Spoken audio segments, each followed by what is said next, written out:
Bonjour à tous, je suis ravie de vous retrouver dans le JT des Voironnais, chaque mercredi à 17h30 et 19h45 ou en replay sur télégrenoble.net. Cette semaine, c'est Bruno Sarra qui nous fait l'honneur d'être sur notre plateau. Bonjour. Bonjour. Alors, vous êtes venu nous parler de l'aménagement d'un nouveau parc public, le Parc Bazin.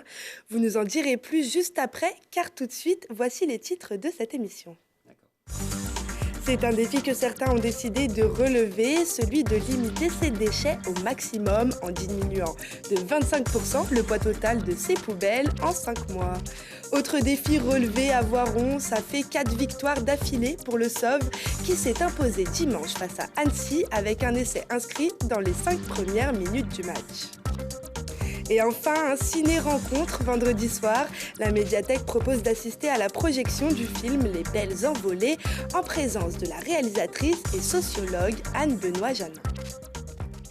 Les listes des candidats au municipal 2020 sont désormais officielles. Le maire sortant, Julien Paula, brigue un second mandat. Il sera opposé pour cette élection à la centriste Joanne Vial, à Alexandre Collin pour le Rassemblement national et Anne Favier pour la gauche écologiste. Vous pouvez d'ailleurs retrouver en replay sur notre site internet le débat entre les candidats au municipal 2020 de la ville de Voiron. Pour cela, rendez-vous sur www.télégrenoble.net. La guerre anti-gaspi est déclarée. Le second défi zéro déchet s'est lancé le 22 janvier. 5 équipes ont été sélectionnées. Chacune est composée de 5 foyers. Loïc Cognet s'est niché dans l'un d'eux à Voiron. Vous montrer du coup comment on passe vers le zéro déchet, ce qu'on utilise. Des bocaux et encore des bocaux, faire ses courses dans des épiceries en vrac avec des sachets en tissu avant de ramener les précieux ingrédients pour les placer dans leur nouveau contenant, c'est le fonctionnement qu'ont adopté Antoine et Louise depuis plusieurs années, tout sauf un hasard pour eux de participer donc au deuxième défi zéro déchet lancé par le Pays Voironnais. Ça fait environ 2 ans, moi, 3 ans pour Louise, où on a commencé cette démarche de réduction de déchets. En commençant d'abord par l'alimentaire et par le vrac.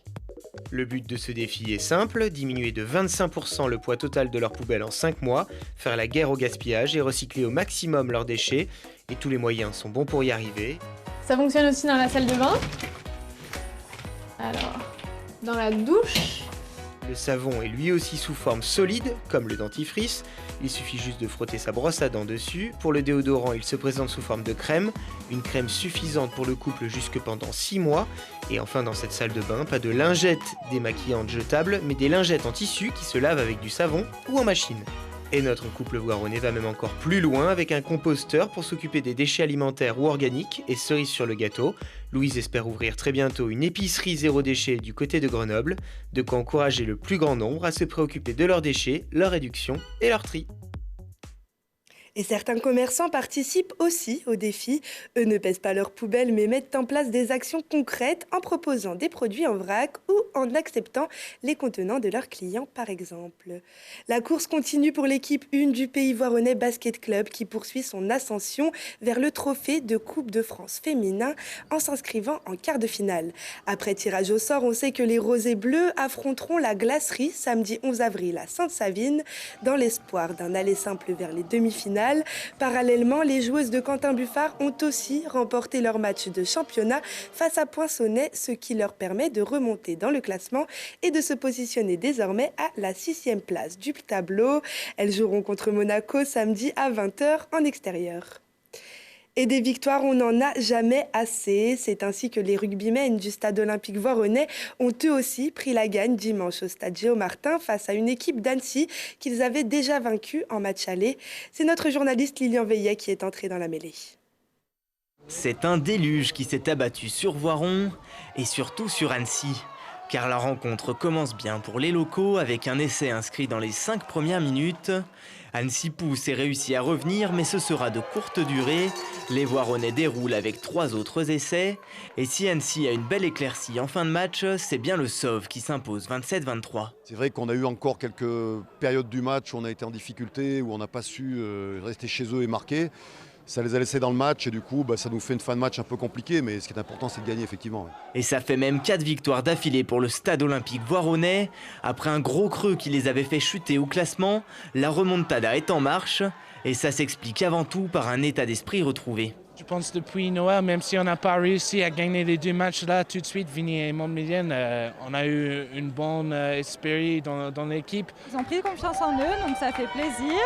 Et puis de les voir jouer, il y a un bon esprit d'équipe, donc ça fait plaisir. Et puis les supporters sont là. Et Voiron peut compter sur ses supporters en fin de match, car Annecy pousse et manque de revenir.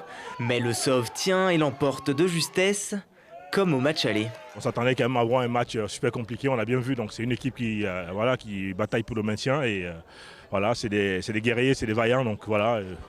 Puis c'est le match, il y a eu un vainqueur et je pense qu'il y a encore pas mal de déchets à rectifier cette semaine et les matchs vont être compliqués jusqu'au bout. Car l'objectif en fin de saison, c'est bien d'aller chercher un top 6 et des playoffs. On arrive à faire des belles performances, alors surtout à l'extérieur pour le moment. Il va falloir qu'on soit un peu plus solide chez nous. Et puis après, écoutez, avec ces 4 victoires, on va voir si on ne peut pas aller chercher une place qualificative le plus haut possible dans le classement. Et cette belle victoire permet aux Voironnais de se repositionner à la 5e place. Et cela nous promet surtout une belle fin de saison. Prochain match des Rouges et Blancs le 15 mars face au FC Saint-Claudien à Saint-Claude. On aime le sport, mais on aime aussi se détendre dans les espaces verts à Voiron. On y va tout de suite avec notre invité.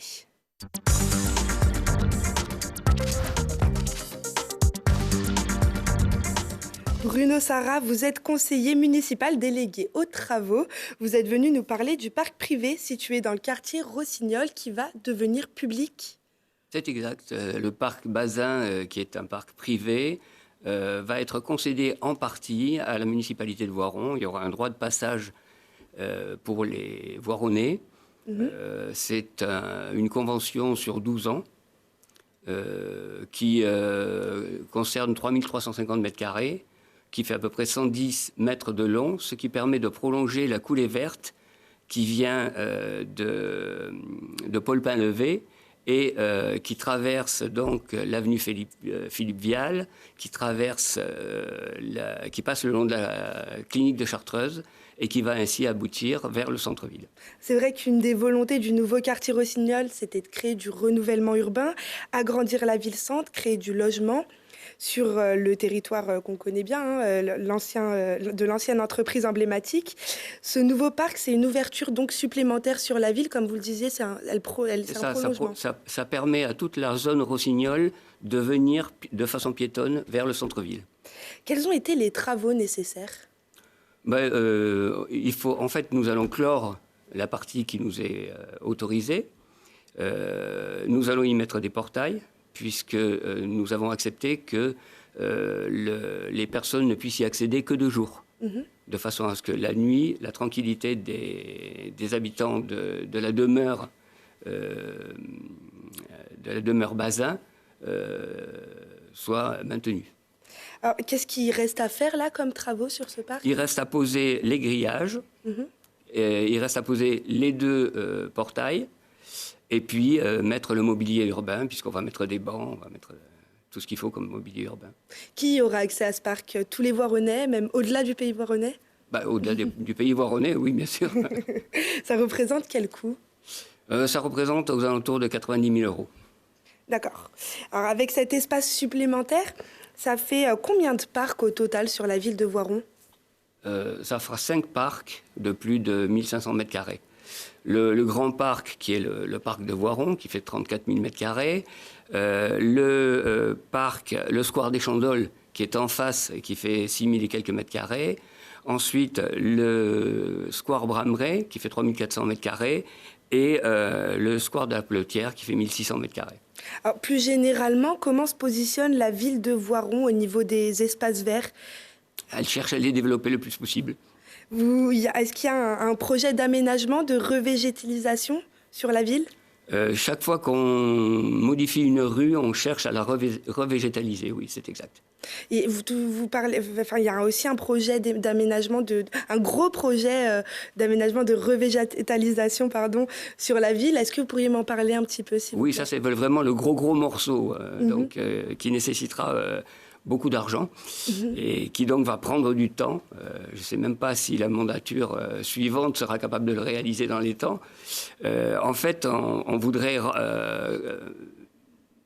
enlever complètement le stationnement sur le parc qui se trouve le long des boulevards et faire un espace piétonnier depuis l'église jusqu'à la mairie pour prolonger justement le parc de la mairie. Effectivement, ça serait un gros projet, mais aussi un beau projet. Merci beaucoup Bruno Sarra d'être venu sur notre plateau. Alors avant de pouvoir avant de pouvoir se balader dans ce nouveau parc, d'autres sorties sont possibles à Voiron. Voici l'agenda.